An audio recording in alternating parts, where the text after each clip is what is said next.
기도하기 어렵습니다.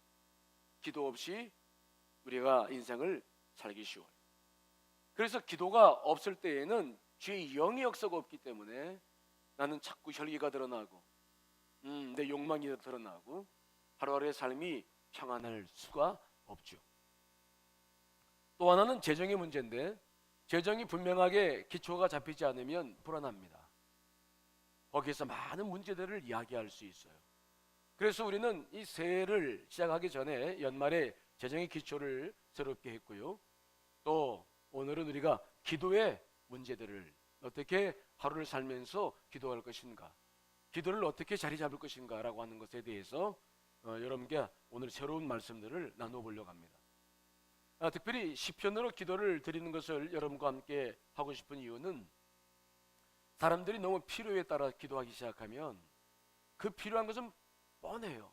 재정의 문제라든지 인간관계 문제라든지 또 자녀들의 문제라든지 몇 가지 안 되는 그 항목들이, 내용들도 동일해요. 그래서 그 기도를 계속 하다 보면 어떤 문제가 생기냐면, 내 영이 그 기도를 담아내지를 못해요. 무슨 말이냐면은, 이미 다 알고 있는 내용을 하다 보면 내 영은 움직이지 않고 입술만 움직여서 형식적인 기도가 되고, 그래서 내 심령은 굳어져 버려요. 그러니 주님과의 교제도 잘 되지 않고 그 기도가 응답이 되지 않으면 나는 다른 심각한 문제를 안게 되죠. 또 응답이 되어져 버리면, 응답됐으니까 기도할 이유가 없는 거죠. 우리의 기도가 필요를 따라 기도하기 시작하면 기도가 제자리를 잡을 수가 없어요. 그래서 기도라고 하는 것은 어떤 필요를 넘어서서 예수 그리스도의 삶을 보면은, 예수님은 이 기도라고 하는 것이 어떤 필요에 의해서 기도를 하신 것이 아니라 기도는 하나의 상태였어요. 쉽게 말하면 하나님과 나와의 맺어진 어떤 상태, 관계. 무슨 말 이해되십니까? 그러니까 이렇게 우리가 이해를 하면 될 거예요. 우리 자녀들을 보면은, 자녀들이 저랑 이야기할 때 보면 쟤들이 하고 싶은 말도 하고 반말도 하고, 무슨 말을 해도 용인되죠. 내 안에 있기 때문에요. 맺어진 상태가 분명하니까, 관계가 분명해요. 예수님과 하나님과 관계가 그랬습니다. 예수님은 어떤 필요에 의해서만 기도하시거나 정말 기도하지 않으면 안 될 상황에서만 기도하신 것이 아니라, 늘 그분은 새벽부터 시작해서 찬양하는 기도, 감사의 기도, 청원의 기도, 중재의 기도, 늘 기도가 일상생활 속에 아주 그냥 이게 어떤 상태, 영적 상태로 그냥 젖어 있었어요. 그래서 하나님과 아버지의 관계가 분리되거나 이중화되지 않아요. 그래서 그분은 특별히 어떤 일을 하실 때 하나님의 뜻을 특별히 분별할 이유가 별로 없으셨죠. 그냥 즉각 하나님과 자신이 하나가 되어져서 중간중간에 어떤 일이 벌어져도 쉽게 그것들을 하나님의 뜻으로 분별하시고 그런 일을 행하셔 가시는. 그러니까 기도라고 하는 것이 필요한 것을 구하고 받는 것이 아니라 어떤 하나님과 맺어진 어떤 상태, 영적 상태. 이 말씀을 이해하십니까? 그러니까 어떤 기도라고 하는 것이 기쁨에 차있을 때만 한 것도 아니고, 고통과 고난과 모욕과 굴욕 앞에서도, 두려움과 공포 앞에서도 주님은 늘 기도하는 상태였어요. 그분의 영적 상태가 그냥 기도하는 상태였다.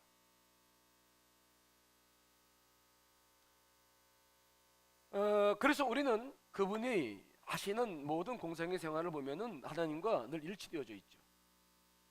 근데 우리는 기도를 그렇게 하지 못하니까 분리되어 있어요.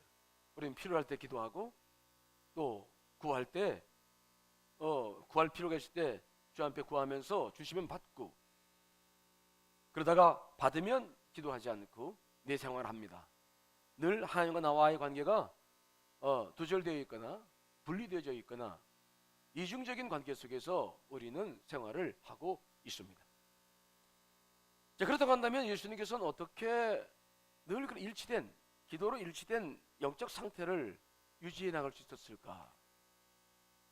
성경에 나오는 인물들을 쭉 보면은, 특별히 예수님께서 하신 기도를 쭉 보면은, 그분은 시편 기도가 완벽하게 자리 잡고 있습니다. 즉, 이 시편은 예수님만이 아니라 모든 성서의 사람들이 기도를 배우고 기도를 드렸던, 암송하고 있었던 상태였지만은, 예수님의 공생애도 보면은 아주 굉장히 많은 부분이 시편 기도와 깊은 관계가 있어요. 심지어 그분이 십자가에서 못 박혀 돌아가실 때에 마태복음 27장 46절에 보면 그렇게 주님께서 기도하셨잖아요. 제9시쯤에 한번 읽어볼까요? 시작.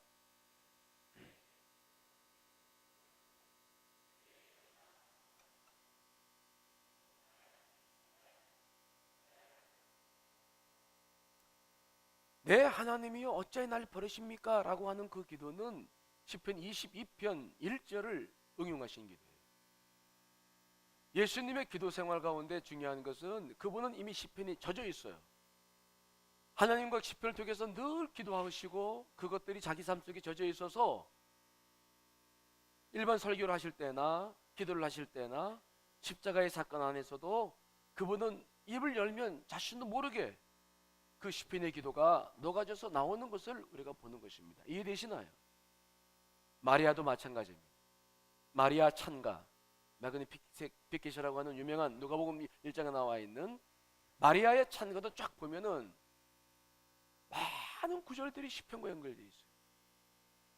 우리가 이런 걸 통해서 알 수 있는 것은 뭐냐면 예수님과 마리아만이 아니라 사도들도 거의 시편 기도가 그들의 시편, 사도 바울도 마찬가지입니다만은 거의 그들의 삶 가운데 보면은 시편 기도가 일상화되어져 있고 입을 열어 기도하면 우리는 필요를 기도하는데 그 사람들은 뭘 기도한다고요? 그때 상황에 따라서 시편의 기도들이 자연스럽게 흘러나오는 삶을 살았다. 그래서 그들은 늘 기도가 젖어 있었어요. 이것이 지금 우리의 신앙생활과 아주 다른 점이에요.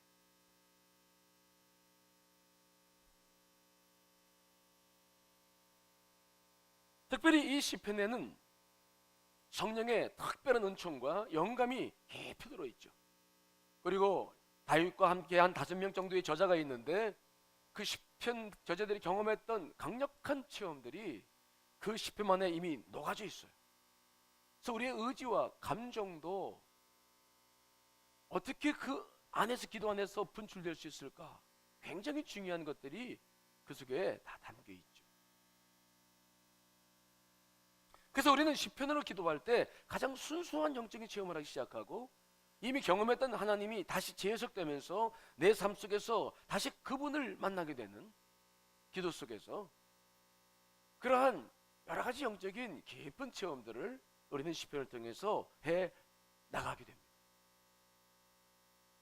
그래서 저는 우리 교회가 성경 읽기는 맥체인 성경 읽기를 통해서 계속해서 여러분들에게 이제 습관화 들여나가는 일들을 이제 계속 우리가 하고 있다면 기도는 시편을 통해서 기도를 할 수 있는 방법들이 계속 여러분들에게 제시되고 이 시편을 통해서 기도할 수 있는 길을 계속 도전해드리고 시편을 통해서 매일 기도하는 시간들을 갖게끔 하는 것이 제가 2018년도에 기도를 훈련시키는 방법 가운데 주된 방법입니다. 그래서 이 시편이 내 안에 녹아들어 있어서 내가 이야기를 하거나 기도를 하거나 무엇을 할 때에도 나도 모르게 이 말씀들이 튀어나오고 이 말씀을 통해서 교제를 하고 이 말씀을 통해서 뜻을 분별해 나가고 이 말씀을 통해서 우리의 삶을 비춰나가기 시작할 때 내가 아니라 내 안에 계신 예수 그리스도가 아니 성령께서 나를 이끌어 가시는 삶을 살게 될 줄 믿습니다. 그 기도를 이제 3일 동안 훈련시키고 싶은 거죠. 사실 3일 동안 1시간 반씩 해서 이게 이제 얼마나 훈련될지는 모르겠지만 그래도 가능합니다. 자, 먼저 여러분 이 성경을 갖고 다니기 쉽습니까? 요쪽 복음 갖고 다니기 쉽습니까? 요거는 시편 들어가야 시편, 잠언, 전도서만 들어가 있어요. 좋죠? 이거 좀 나눠드리세요. 받는 분들은 내일 4,000원씩 헌금하셔야 해요. 아셨죠? 얼마요? 비싸지 않아요. 네. 저게 200개밖에 갖고 오질 않아서 부족할 수도 있지만은 늘 노갖고 다니고, 제가 오늘부터 설교를 하고 훈련시켜 드리는 것을 따라서 시편을 가지고 늘 기도하고 읽고 기도하고. 그래서 이것은 여러분들에게 2018년도 주는 최고의 선물이 될 수 있을 거예요. 받기 싫은 분들은 받지 마세요. 4,000원 내야 되니까, 공짜로 주는 거 아니니까. 아셨죠? 자, 우선 돌려주세요. 이쪽 라인들은 왜 안 주나? 받았습니까?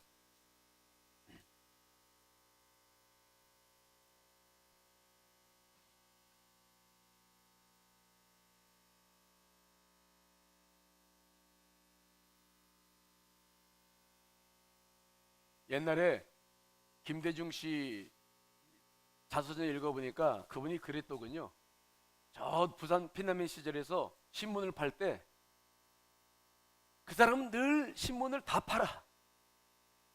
그래서 신기해가지고 물어봤대요. 어떻게 다 파냐 그랬더니, 다른 사람들은 신문 주면서 돈 주세요 받고, 또 돈 주고 이거 주면서 돈 받고 그랬는데, 김대중 씨는 무조건 다 뿌리는 거야.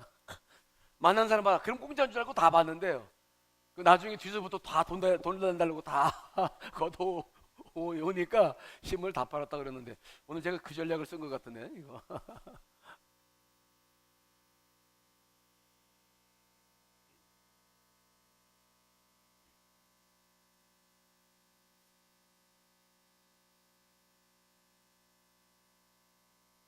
자, 못 받은 분 손 들으세요. 예. 네.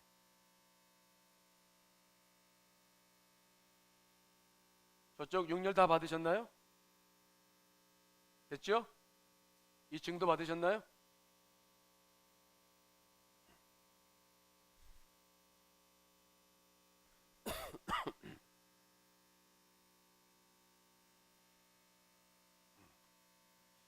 자, 그러면 저를 보세요. 이제 포장 뜯어내시고, 그리고 비닐 같은 것들은 호주머니에 집어넣으면 돼요. 아셨죠? 예. 호주머니 그러라고 있는 거예요. 성전에서 뭐 같은 거 버리는 거 아니에요. 늘 호주머니에 집어넣고 늘 그러는 거죠. 돈은 다음 주 주세요. 아니, 내일 주세요. 내일. 다음 주가 아니라 내일. 아셨죠? 지금은 한번 계산한 복잡하니까. 자, 아니 필요 없는 분 주지 마세요. 네. 자, 그러면 어떻게 이 시편이 150편인데 이 150편을 내가 날마다 기도하고 이것을 어떻게 내 기도로 내 안에 이 시편이 움직일 수 있도록 할까? 이게 고민이죠. 보통 시편은 8가지로 시편 150편을 분류하기도 합니다.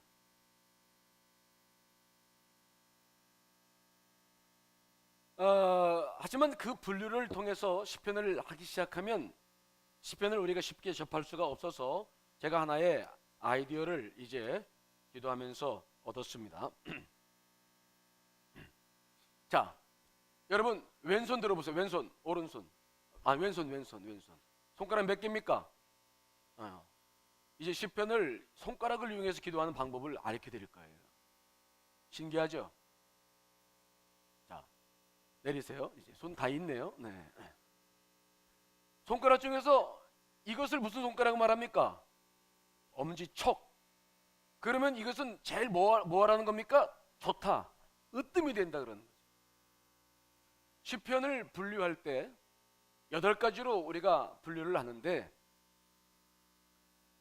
탄원시, 비탄시가 있고, 감사시가 있고, 찬양하는 시가 있고, 또 신뢰, 하나님과 신뢰에 대한 시편이 있고, 군왕시, 왕으로서 드려지는 시가 있고, 지혜시와 교훈시가 있고, 전례시가 있고, 역사시가 있어요.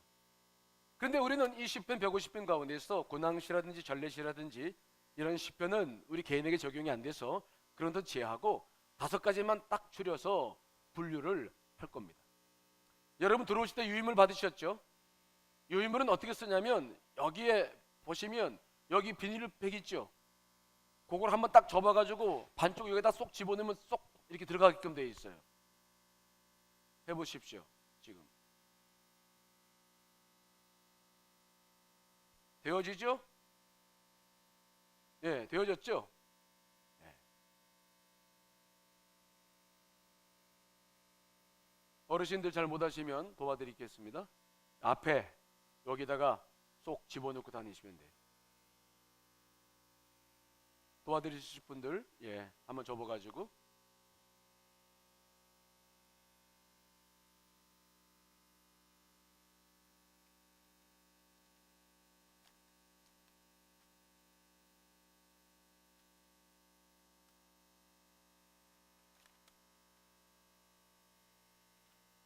그러니까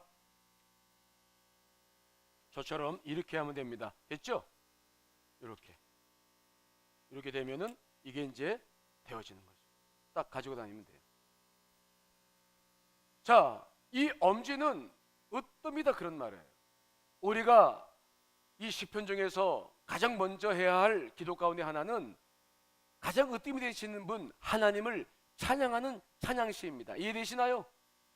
하나님이 최고예요. 그분을 찬양하는 거죠. 그래서 시편에 보시면 여기에 보시면 찬양시가 여러분 옆에 쭉 45개가 기록되어 있을 거예요. 우리는 매일 찬양하면서 시편 8편부터 시작해 가지고 하나하나를 다 암송하고 자기 안에 들어오기까지 하나를 하다가 끝나고 나면 그 다음 걸 하고 그 다음 거 하고 하는 그런 일들을 하게 될 겁니다. 자, 그 다음에 두 번째 요거는 뭐라고 그래요? 무슨 손가락? 이 검지는 주로 뭘 합니까? 지적질 하잖아요. 지적질. 이거 그렇고 저거 그렇고 뭔가 가르쳐, 뭔가를 교훈하고 바른 방향을 가리킵니다. 이해되시죠? 그래서 시편 중에서 어떤 시편을 이 검지로 우리가 분류를 했냐면 지혜시나 교훈시가 있어요. 거기에 보면 시편 1편 복 있는 사람은 이렇게 살아야 된다, 뭐 이런 이야기들이 시편 1편, 19편 쭉 하니 거기에 기록되어져 있어요. 검지는 뭐라고요? 지혜시나 교훈시, 내가 가야 될 방향들을 제시하는 시죠. 그 다음에 여러분 손가락으로 이렇게 해보시면 제일 높은 손가락이 어떤 겁니까?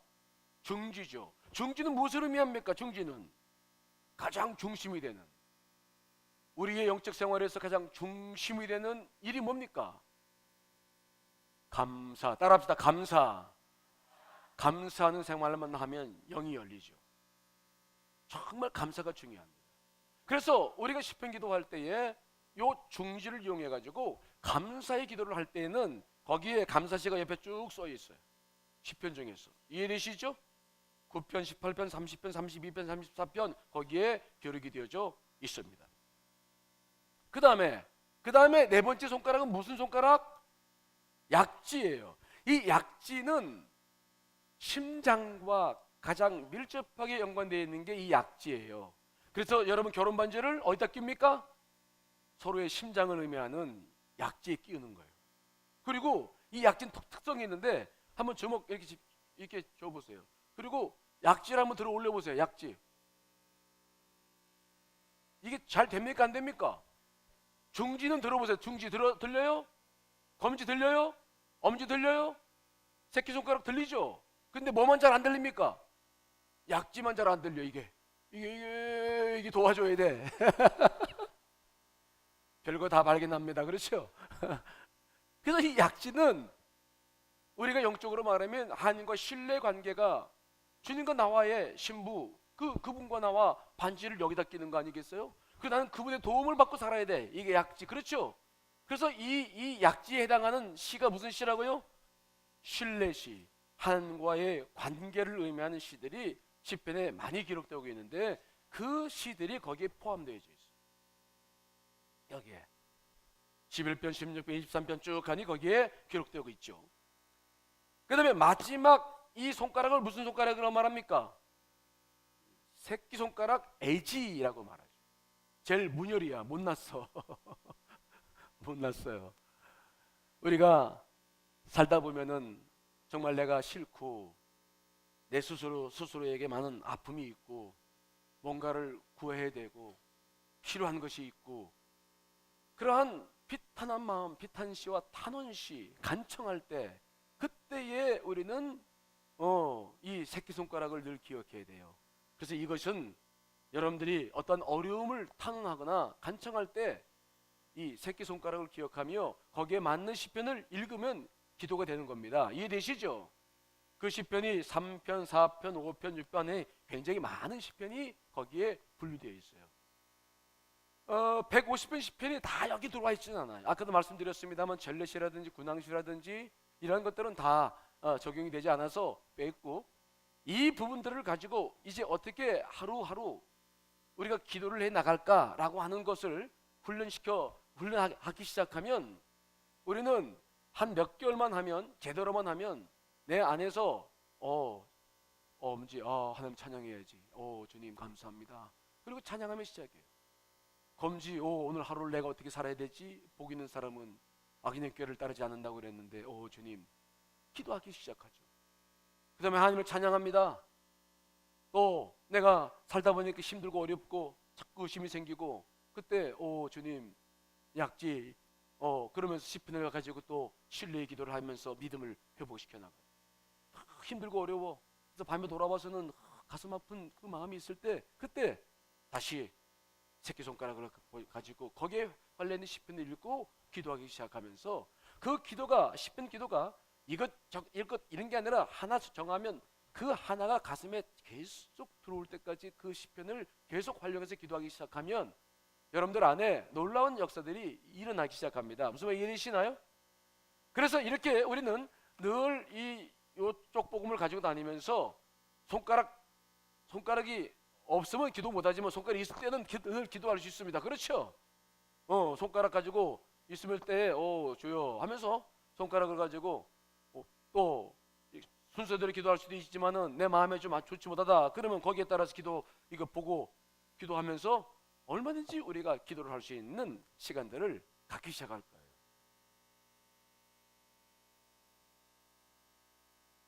자, 그렇다고 한다면 시편으로 기도하는 방법은 어떻게 되어 있을까? 먼저 여러분, 시편을 펴보면은 두 가지 방법이 있어요. 제가 해보니까, 첫째는 예를 들어서 시편 1편이다 그러면은 시편 1편을 처음부터 끝까지 쫙 읽고 내게 주시는 마음을 붙잡고 묵상한 다음에 기도한 방법이 있어요. 그때는 시간이 좀 없거나 아니면 준비가 잘 되지 않았을 때, 또 시편 내용을 이미 다 많이 알고 있어서 시편을 내가 깊게 조목조목 기도하지 않아도 시편 기도가 내 안에 들어와 있는 상황에서는 암송하다시피 쭉 읽으면서도 기도가 굉장히 잘 됩니다. 이해되시나요? 그러나 그러기 전까지는 어떤 방법을 써야 되냐면, 자, 시편 1편을 펴보세요. 시편 1편 읽습니다. 시작.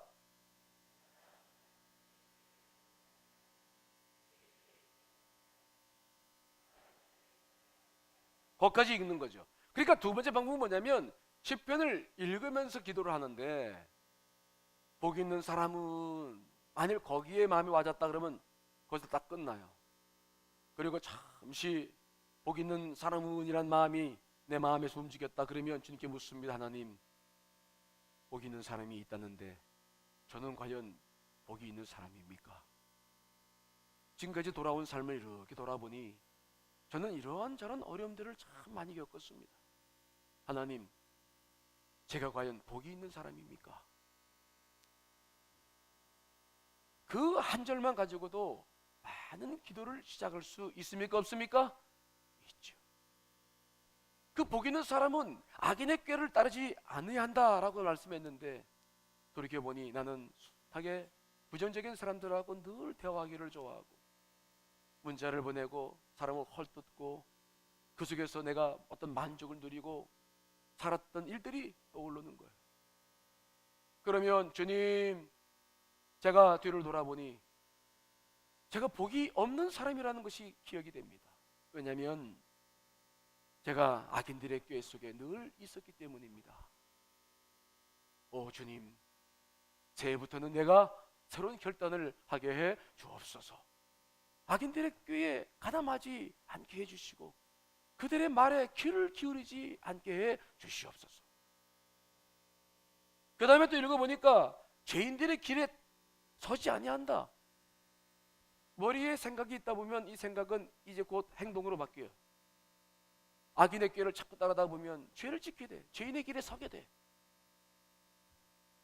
주님, 내가 돌이켜보니 정말 그렇게 악한 사람들과 함께 하다가 그들께 또 함께 휩쓸려서 내가 나도 모르게 죄를 지을 때도 있었군요.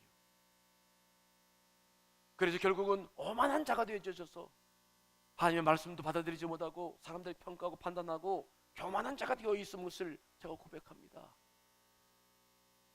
저는 복이 없는 자로 살았습니다.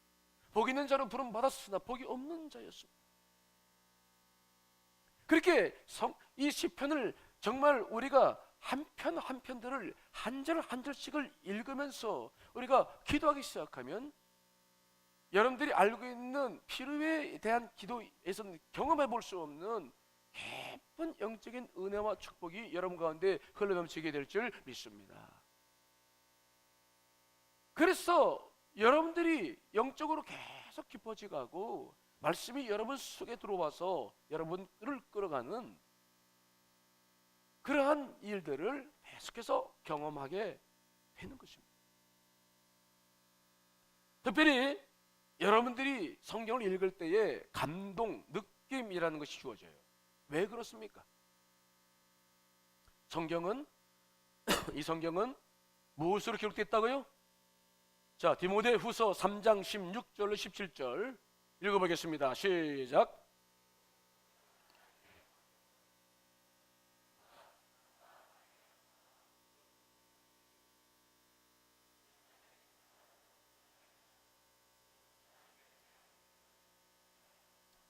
성경은 하나님의 감동, 성령으로 쓰여졌죠. 이것은 우리를 온전케 하는 사명이 있습니다. 교훈과 책망과 바르게 함께 의로 교육하기에 대단히 유익한 것입니다. 그래서 우리가 이 성경을 읽을 때에 여러분 안에 성령님이 계십니까? 안 계십니까? 성경은 성경으로 성령께서 쓰셨죠. 그렇기 때문에 이 성령의 말씀이 이 안에 있고 우리 안에 있기 때문에 이 말씀을 읽을 때에 나는 나를 잘 모르나 나를 정말 잘 아시는 분이 계신다고 그랬죠. 누굽니까? 자, 로마서 8장 26절 읽어보겠습니다. 시작.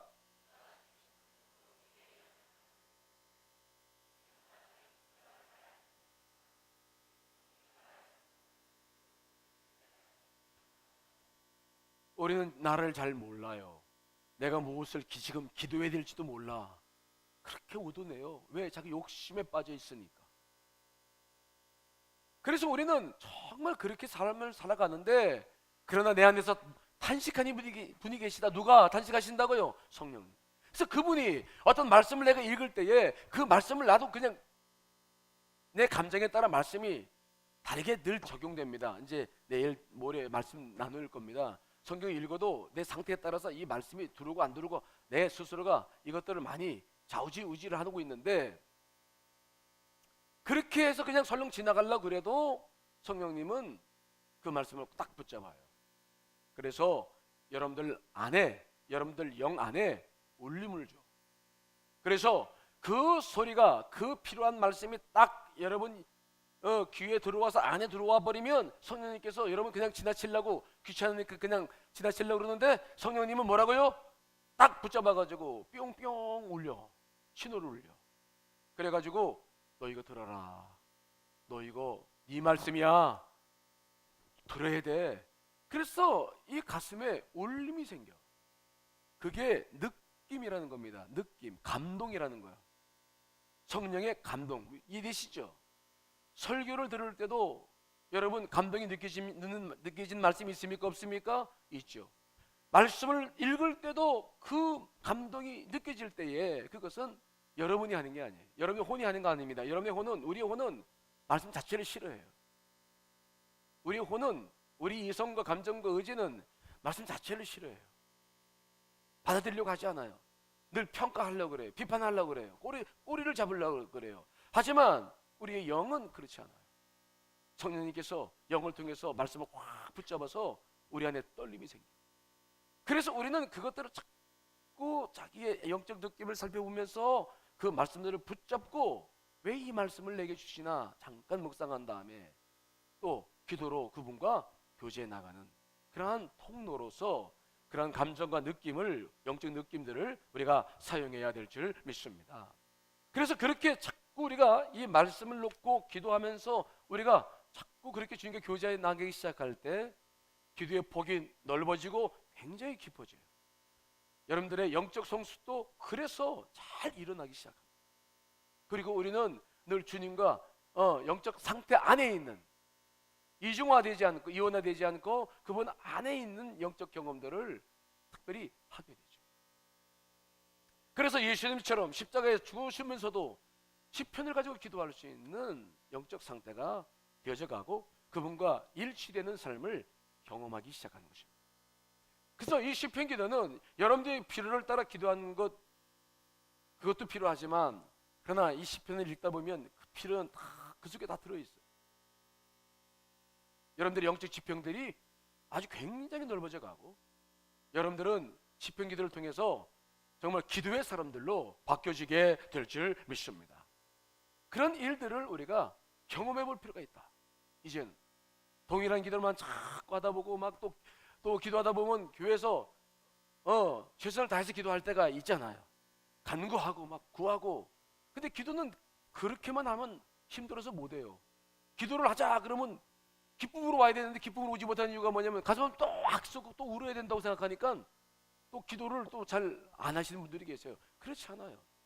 시편 기도를 하기 시작하면 그렇게 필요할 때는 그렇게 하죠. 하지만 그렇지 않아도 얼마든지 우리는 기도를 하게 되고 배우게 되고 기쁨으로 기도를 하게 되기 때문에 시편 기도는 우리 가운데 중요한 것입니다.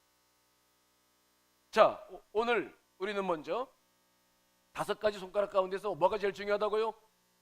엄지, 척. 엄지는 어떤 기도를 할 때 필요하다고요? 하나님을 찬양하라는 거죠. 이게 첫 번째. 찬양이 이루어지면 영은 열려집니다.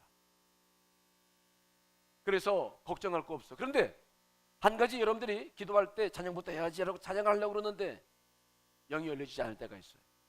갑자기 시련과 어려움을 겪는다든지 생각지 않은 시련 속에 빠져버리면 우리는 분노하기 시작해요. 하나님 원망하기 시작해요. 그때는 찬양의 시편을 읽어도 여러분들이 영이 움직이지 않아요. 또 지금 부부싸움을 막 하고 왔어. 지금 여기에 와가지고 지금 심령이 열리지 않아. 그럴 때도 이 찬양의 말씀을 읽어봐도 움직임이 없어요. 그럴 때는 엄지가 아무리 중요하지만 찬양보다는 이제 이 약지나 애지에 관계되는 시편을 먼저 읽어나가고 먼저 여러분들의 마음 문이 열릴 수 있는 시편을 가지고 기도해 나가는 것이 훨씬 좋습니다. 이해되시나요? 그러나 대부분의 기도는 찬양으로부터 출발하는 게 가장 중요합니다. 찬양하라. 우리가 존재하는 목적이거든요. 찬양만 제대로 이루어진다면 모든 기도는 다 이루어져요. 근데 찬양이 안 된다면 지금 여러분 안에 뭔가 막힌 게 있던 거예요. 그래서 그 막힌 것을 뚫을 수 있는 기도를 먼저 하고 그 다음에 이제 찬양으로 돌아와야 되겠죠. 자, 오늘은 그래서 먼저 우리가 찬양의 기도를, 오늘 시간이 없기 때문에 찬양의 기도 하나면 다 끝날 것 같은데 아쉽죠? 자, 오늘 시편 8편. 자, 여기 보시면 찬양이 기도 8편이 거의 나오죠. 엄지척 8편 나오죠.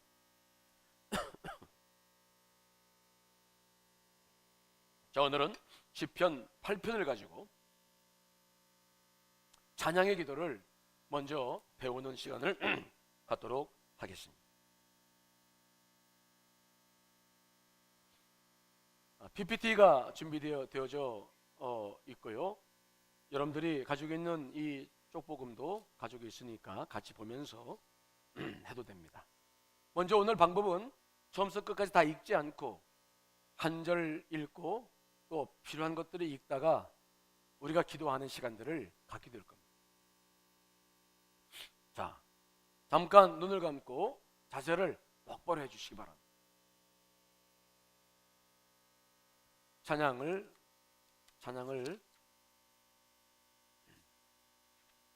부를 텐데요.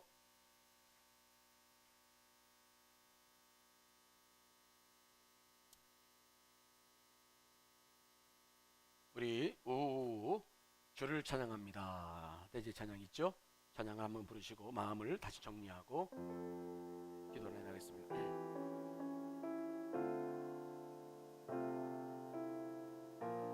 여러분 눈을 감고 편안한 마음으로 부르세요.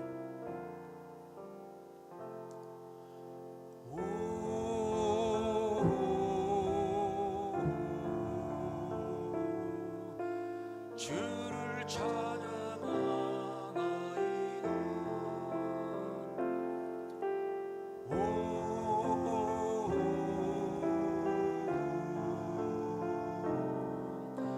주를 찬양하나이다.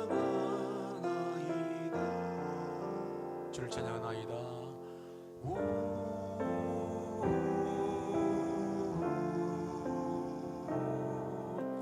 주를 찬양하나이다.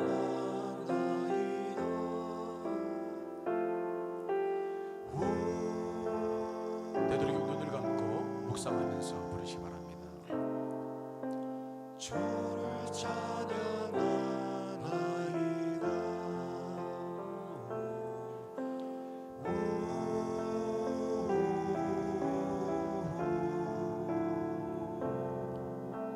주를 찬양하나이다.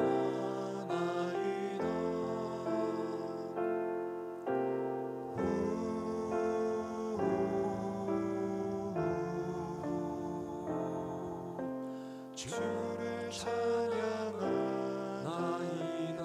세 번 더 부르겠습니다.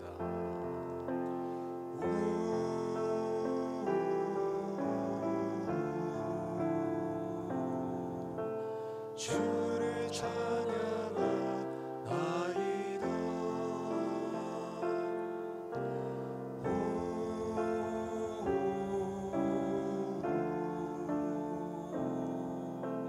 주를 찬양하나이다.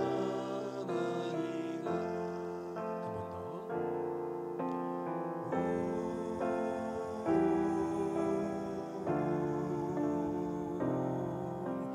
주를 찬양하나이다.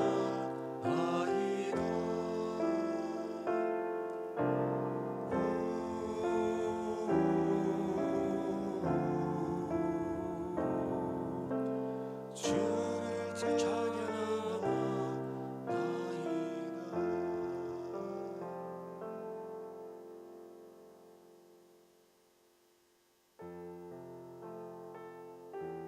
아버지 하나님, 시편을 가지고 기도하면서 참으로 주님과 깊은 교제를 하기를 소망합니다. 이 시간 흩어진 우리의 마음들을 모아주시고 온전히 주 앞에 기도하는 시간이 되게 해 주옵소서. 나사렛 예수를 받들고 감사하며 기도하옵나이다. 아멘. 시편 8편 1절을 함께 읽습니다. 시작.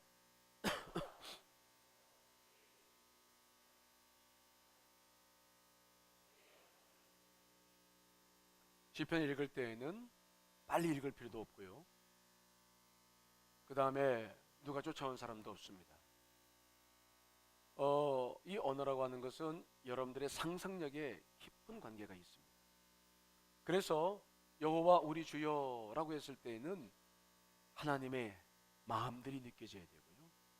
주의 이름이 온 땅에 어찌 그리 온 땅에 어찌 그리 아름다운지요라면 온 우주 만물이 내 안에서 상상이 되면서 그 안에 충만하신 그분들을 내가 느낄 수 있어야 돼요. 그만큼 천천히, 그만큼 여유를 가지고 읽으셔야 돼요. 자, 다시 한번 읽습니다. 시작. 여호와 우리 주여, 주의 이름이 온 땅에 어찌 그리 아름다운지요. 주의 영광이 하늘을 덮었나이다. 잠깐 멈추고 눈을 감습니다. 온 땅을 바라보십시오. 얼마나 다 아버지께서 창조하신 것들이죠. 저 그분의 영광이 하늘을 덮었나이다.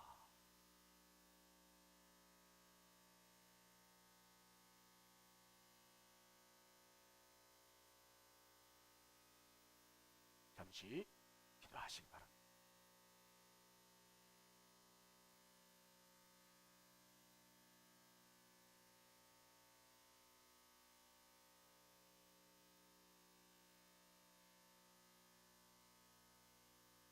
자, 이제 다시 눈을 뜨고 2절로 4절까지의 말씀을 천천히 읽습니다. 시작.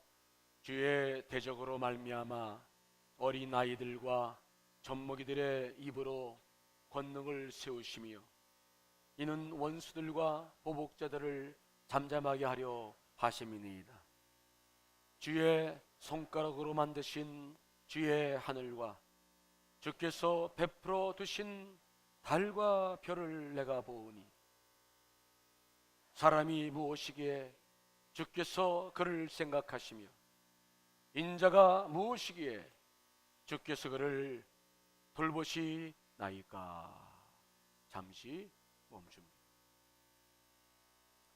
이 시편은 다윗이 목동 시절에 썼던 시편입니다. 다윗은 온종일 양들을 몰고 이곳저곳을 다니다가 해가 젊기 시작합니다. 그래서 그들을 적당한 안식처에 이제 다 몰아넣고, 그리고는 그는 들판에 누워서 밤하늘을 바라보는 것입니다. 얼마나 찬란한 별들이 반짝이고 달이 밝은지 다윗의 마음에는 찬양하고 싶은 마음이 들었습니다. 그래서 그는 늘 가지고 다니던 수금을 꺼내서 별을 보며 하나님께 찬송을 드리는 거예요. 주의 손가락으로 만드신 주의 하늘과 주께서 베풀어 두신 달과 별을 보니 오 아버지 얼마나 찬란하고 위대한가. 이 하늘과 땅을 창조하신 하나님, 하늘도 담을 수 없으시고 땅도 담을 수 없는 그분이 이 모든 것을 만드셨구나.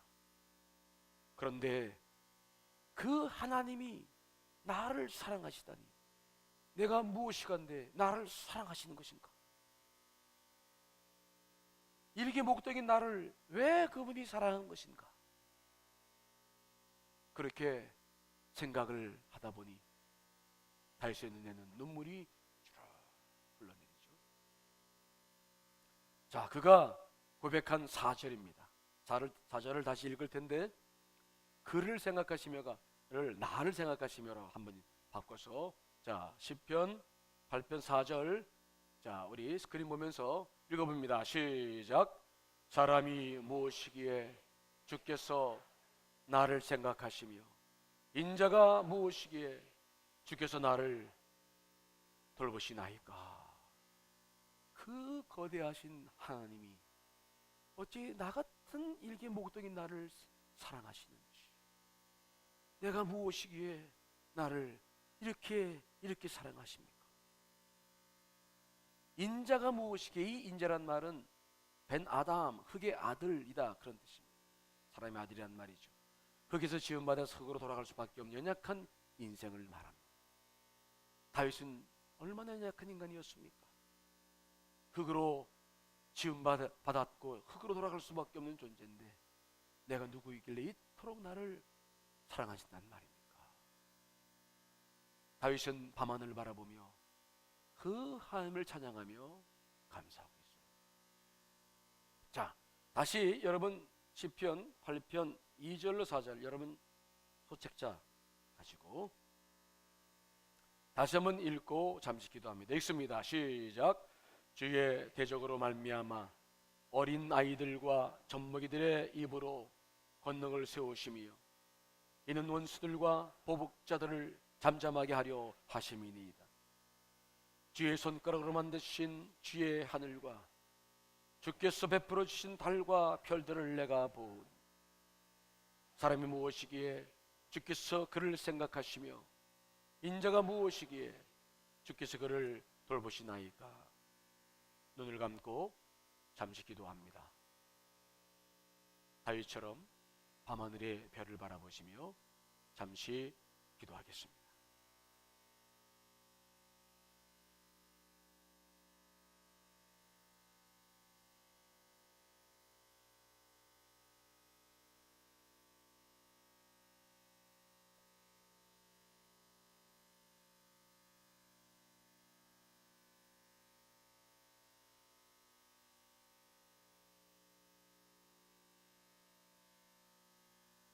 그 위대하신 분이, 우주 만물을 지신 그분, 어찌 나를 사랑하신단 말인가.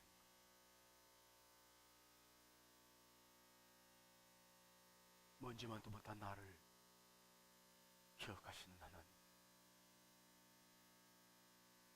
지금도 내 기도와 내 눈물에 귀를 기울이시는 그 하나님,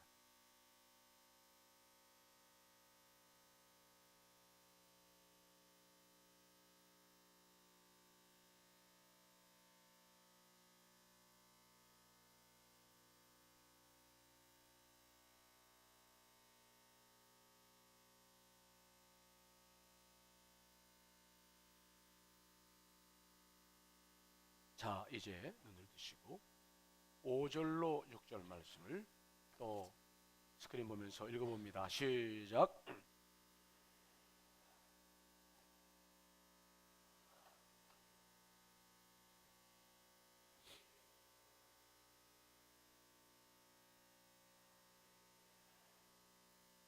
아멘.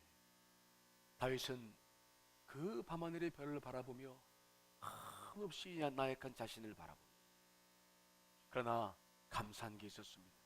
무엇입니까? 자기가 양을 키우고 있는데 자신은 양보다 더 낮게 창조하셨어요. 돌이켜 보니까 하나님께서 나를 창조하시되 하나님보다 조금 못하게 우주 만물의 모든 창조물을 보니 나라는 존재는 그저 하나님보다 조금 못한 존재지 모든 창조물보다는 훨씬 우월한 존재예요. 그들을 다스리는 존재라는 사실을 깨닫기 시작하는 거죠. 나를 하나님보다 조금 못하게 하시고 그리고 영어와 존귀의 관을 씌우셨어요. 모든 존재 창조물 중에서 가장 으뜸이 되게 하셨어요. 참으로 그분은 인간을, 나를 그러한 존재로 삼아 주셨어요. 특별히 영어와 존귀의 관을 씌웠다는 말의 의미는 하나님을, 존귀하신 하나님을 닮았다, 그런 의미, 그런 의미죠. 그분을 닮아서 그분의 형상대로 나를 지음받았다. 이게 놀라운 기도의 제목이죠. 은혜예요. 우리가 창세기 1장에 보시면 어떤 말들이 주로 많이 나오냐면은 그 종류대로, 종류에 따라서 그렇게 그런 말들이 많이 나와요. 개는, 요즘 올해가 개띠입니다만은 개는 계획과를 초월할 수 없어요. 소는 소같이, 말은 말같이, 여우는 여우같이 지으셨어요.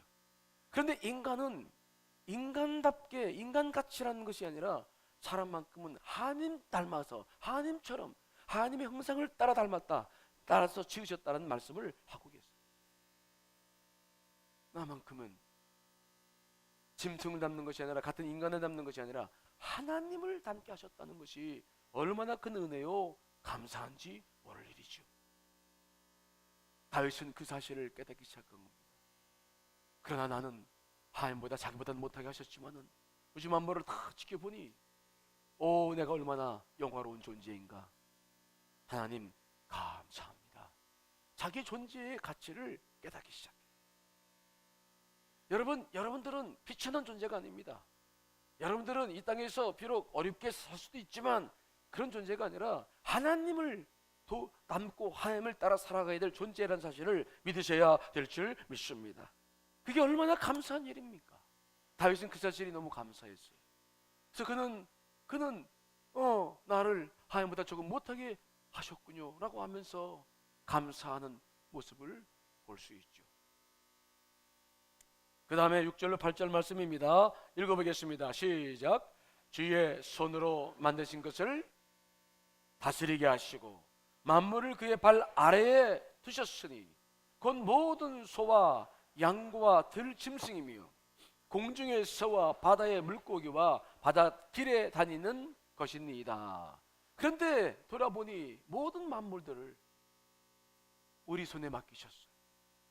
다스리게 하셨다라는 말의 의미는 하나님께서 우리를 다스린다 그런 말이 아니라 우리로 하여금 모든 창조물들을 다스리게 하셨다라는 말씀이죠. 하나님께서 가지신 권위를 우리 인간에게 위임해 주셨고 우리가 그 권리와 그 위임 받은 것을 가지고 지금도 살아가고 있다라는 말씀이죠. 만물을 다스릴 권리와 힘이 내게 있는 것이죠. 얼마나 감사한 일입니까? 인간 안에 있는 우리 안에 있는 어떤 가능성, 우주 만물을 다스릴 수 있는 어떤 가치가 내 안에 있다는 사실을 오늘 다윗은 깨닫게 됩니다. 그리고 그 사실 앞에 감사하는 거예요. 양을 바라보며 양을 내가 칠 수 있다니 하나님보다는 못하지만 그러나 이 땅에서 나보다 더 나은 존재가 누가 있나. 그는 참으로 그렇게 지으신 하나님을 찬양하며 감사하고 있는 것이죠. 자, 여러분 다시 여러분 쪽복음으로 돌아와서 시편으로 돌아와서 5절로 8절까지의 말씀을 그런 관점을 가지고 천천히 읽어보겠습니다. 시작. 그를 하나님보다 조금 못하게 하시고 영어와 존귀로 관을 씌우셨나이다. 주의 손으로 만드신 것을 다스리게 하시고 만물을 그의 발 아래에 두셨으니 곧 모든 소와 양과 들짐승이며 공중의 새와 바다의 물고기와 바닷가에 다니는 것이니이다. 아멘. 내가 누군지, 나를 어떻게 지으셨는지 우리 잠시 기도하겠습니다.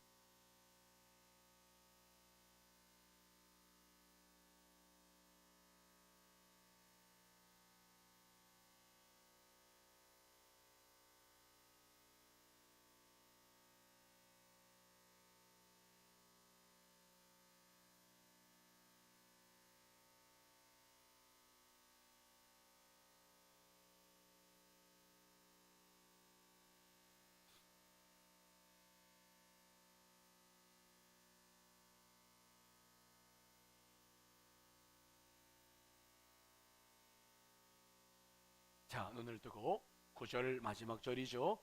같이 읽습니다. 시작.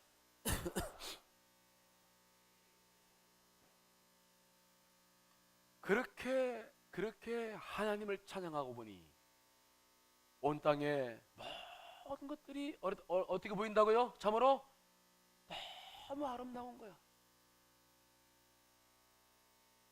세상이 살기 싫고 고달픔만 보이고 왜 사나 싶은 사람들이 얼마나 많습니까?